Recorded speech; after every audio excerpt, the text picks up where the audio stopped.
जय माता दी। स्वागत है आप सभी का मेरे H S Bhardwaj YouTube channel पर। मैं हरिओम शर्मा आज आपको नवरात्रि के कुछ उपाय बताऊंगा। यह उपाय बहुत ही चमत्कारी और प्रभावशाली है। नवरात्रों में पुत्र प्राप्ति के लिए कैसे उपाय करें उसका वीडियो मैंने डाल दिया है, चैनल पर जाके देख सकते हैं। लिंक आपको डिस्क्रिप्शन बॉक्स में मिल जाएगा।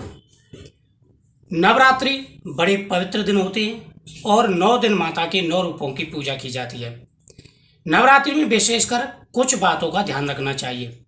जो व्यक्ति नवरात्रों में पुत्र प्राप्ति के लिए, संतान प्राप्ति के लिए, शीघ्र विवाह के लिए, धन प्राप्ति के लिए, नौकरी के लिए माता से आराधना करते हैं, उपाय करते हैं, उनकी पूजा करते हैं, तो हमारी हर मनोकामना माता जरूर पूरी करती हैं। ममतामयी माता यानी जो माता हैं, इनका हृदय बड़ा ही कोमल है। अगर प्रेम से, पूरी लगन और श्रद्धा से अगर एक बार भी आप माता के सामने सिर झुकाओगे, माता की आराधना करोगे, तो आपकी जो भी मनोकामना है जरूर पूरी होगी। लेकिन कुछ बातों का विशेष रूप से ध्यान भी रखना होता है। जब भी हम कोई अनुष्ठान करते हैं, नवरात्रि की पूजा करते हैं, तो विशेषतः कुछ ऐसे कार्य होते हैं जिनका आपको ध्यान रखना चाहिए और ऐसी गलतियां भूल के भी नहीं करनी चाहिए। अगर आप पुत्र प्राप्ति चाहते हैं तो स्कंद माता के 5वें स्वरूप यानी माता के 5वें स्वरूप की पूजा आपको करनी पड़ेगी। स्कंद माता की पहले दिन से ही आप पूजा करें। 9 दिन माता के 9 रूपों के साथ में स्कंद माता की पूजा भी करें। स्कंद माता का फोटो ले आएं, मूर्ति ले आएं, आप उनके सामने दीपक जला करके और माता के मंत्रों का जाप करें। सबसे पहले आप सर्व मंगल मांगल्ये शिवे सर्वार्थ साधके शरण्य त्र्यंबके गौरी नारायणी नमस्तुते या देवी सर्वभूतेषु दया रूपेण संस्था नमस्तस्यै नमस्तस्यै नमस्तस्यै नमो नमः आदि मंत्रों का जो है आप जाप करें, माता को प्रसन्न करें और उनसे प्रार्थना करें कि ममतामयी माता, दयामयी माता हमारी मनोकामना जरूर पूरी करें। आपकी मनोकामना जरूर पूरी होगी। या देवी सर्वभूतेषु स्कंद माता रूपेण संस्था नमस्तस्यै नमस्तस्यै नमस्तस्यै नमः। यह माता स्कंद माता का जो है मंत्र है, आपको इसका जाप जरूर करना चाहिए। ओम स्कंद मात्रे नमः, इस मंत्र का भी आप जाप कर सकते हैं। आपकी पुत्र प्राप्ति की मनोकामना जरूर पूरी होगी। माता के 9 रूपों के साथ साथ में आपको माता की पूजा भी करनी है। दूसरा, अगर शादी के लिए आप उपाय करते हैं, शादी में किसी प्रकार की अड़चने आ रही हैं, परेशानी आ रही हैं, तो आपको कात्यायनी माता की पूजा करनी चाहिए। कात्यायनी माता का जो है स्वरूप की आराधना करें, उनकी पूजा करें और कात्यायनी यंत्र आता है, उस यंत्र को आप घर में रखें, माता के पास रखें। उस यंत्र के नीचे कात्यायनी मंत्र भी लिखा होता है, उस मंत्र की आपको जाप करना है। शीघ्र ही आपकी प्रत्येक मनोकामना पूरी हो जाएगी। और साथ ही माता दुर्गा, माता लक्ष्मी, सरस्वती, पार्वती, इनकी जो है साथ में पूजा करें। मुख्यतः 3 रूप है माता के, जिसमें पार्वती माता, जो माँ काली भी कहते हैं, अनेकों रूप हैं उनके माता के, और लक्ष्मी और सरस्वती। ये मेन हमारी माताएं जो त्रिदेवी हैं, इनको हमें जो है नमस्कार करना चाहिए, प्रतिदिन इनकी आराधना करनी चाहिए। नवरात्रों में विशेषतः घर के अंदर शुद्धता ही रखें। घर के अंदर आपको शुद्धता ही रखनी है। और धन प्राप्ति के लिए अगर आप उपाय करना चाह रहे हैं तो आप कलश में एक सिक्का, एक सुपारी जरूर डालें, माता के सामने अखंड ज्योत प्रज्वलित करें और नियमों का पालन करें। जो खेतरी हम बीजते हैं वह खेतरी में जौ बिल्कुल साबुत डालें और उसमें से लास्ट के दिन, अष्टमी वाले दिन, थोड़े से जौ बचा करके आपको उस सिक्के के साथ में रखने चाहिए जो सिक्का आपने कलश में डाला है। और उसके साथ में सुपारी रख करके आप पीले कपड़े में बांध करके माता का आशीर्वाद मान करके उसे आप तिजोरी में रखें।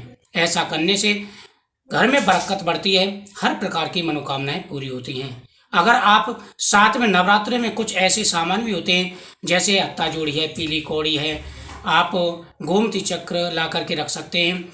अनेकों ऐसी चीज़ें हैं, उनको ला करके अगर माता के सामने रखते हैं तो माता आपकी मनोकामना जरूर पूरी करेंगी। लेकिन कुछ बातों का विशेष रूप से ध्यान रखें, शुद्धता ही रखें। आपको घर के अंदर 9 दिन पूरी शुद्धता ही रखनी है, तामसिक भोजन ना करें, इस बात का विशेष रूप से ध्यान रखें। अगर आपने घर के अंदर ज्योत जला रखी है और साथ में ही आप तामसिक भोजन भी करते हैं तो आपके नवरात्रि खंडित हो सकते हैं। इसलिए विशेष रूप से ध्यान रखें। और माता जितनी जल्दी प्रसन्न होती हैं उतनी जल्दी क्रोधित भी हो जाती हैं। इस बात का विशेष रूप से आपको ध्यान रखना है। कोई भी तामसिक चीज का आहार नहीं करना है। नवरात्रों में आप शुद्धता ही रखें, सत्य वचन बोलें, लड़ाई झगड़ा घर के अंदर नहीं करना है। कहीं आपके अखंड ज्योत आपने जला रखी है और खेतरी बीज रखी है, माता के चौकी आपने लगा रखी है और प्रतिदिन आप लड़ाई झगड़ा कर रहे हैं, घर में कलेश कर रहे हैं, तो ये भी शुभ नहीं माना जाता है। इस बात का विशेष रूप से आपको ध्यान रखें। पहले दिन जब नवरात्रि की आप माता की स्थापना करें, मूर्ति की स्थापना करें, फोटो रखें माता की, तो सबसे पहले उस जगह को आप गाय के गोबर से लीप देना चाहिए। गाय के गोबर से ना लीप सके तो गंगा जल के छींटे जरूर मारने चाहिए। जिस कमरे में जिस जगह पर माता की मूर्ति है वहां पर पूरी शुद्धता ही रखें और रात को आपको सोना है वहां पर माता को अकेला ना छोड़ें। कहीं भी अगर आप बाहर जा रहे हैं तो आपको घर के अंदर ताला लगा के नहीं जाना चाहिए।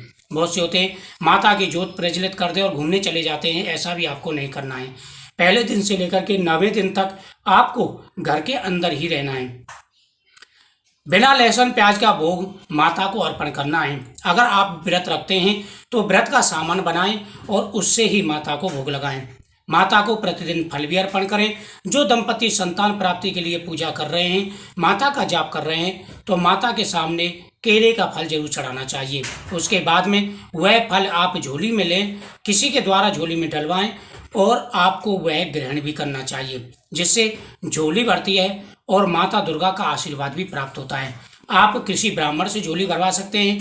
आपके घर में कोई बुजुर्ग है, आप उसके द्वारा झोली भरवा सकते हैं। कोई सम्मानित व्यक्ति है जिसे आप इज्जत देते हैं, उसके द्वारा भी जो है आप मान सम्मान देते हैं, उसके द्वारा भी झोली भरवा सकते हैं। जैसे आपके माता पिता हैं, सास ससुर हैं या कोई बुजुर्ग है, तो जो भी दंपति जो भी महिला झोली भरवाती है, दंपति उनका आशीर्वाद लेते हैं, तब भी जो है संतान की प्राप्ति हो जाती है। नवरात्रों में गौ माता की पूजा का बड़ा महत्व है। जो व्यक्ति गौ माता की पूजा करते हैं उनको भी हर मनोकामना पूरी हो जाती है। तो इन सारी बातों का ध्यान रखें और नवरात्रों में किसी भी कन्या का या किसी भी स्त्री का आपको अपमान नहीं करना है, नहीं तो माता लक्ष्मी, माता दुर्गा, माता काली रुष्ट हो जाती हैं। तो नवरात्रों में आप पुत्र प्राप्ति के लिए उपाय जरूर करें और नवरात्रों में जो भी आप निष्काम भाव से या सकाम भाव से पूजा कर रहे हैं, शुद्धताई और इन बातों का विशेष रूप से ध्यान रखें। तो मुझे उम्मीद है जानकारी आपको अच्छी लगी होगी, तो वीडियो को लाइक शेयर जरूर करें, चैनल को सब्सक्राइब करें। बाकी मेरे चैनल पर आपको हर प्रकार की वीडियो मिल जाएंगी, जा करके जरूर देखें। जय माता दी।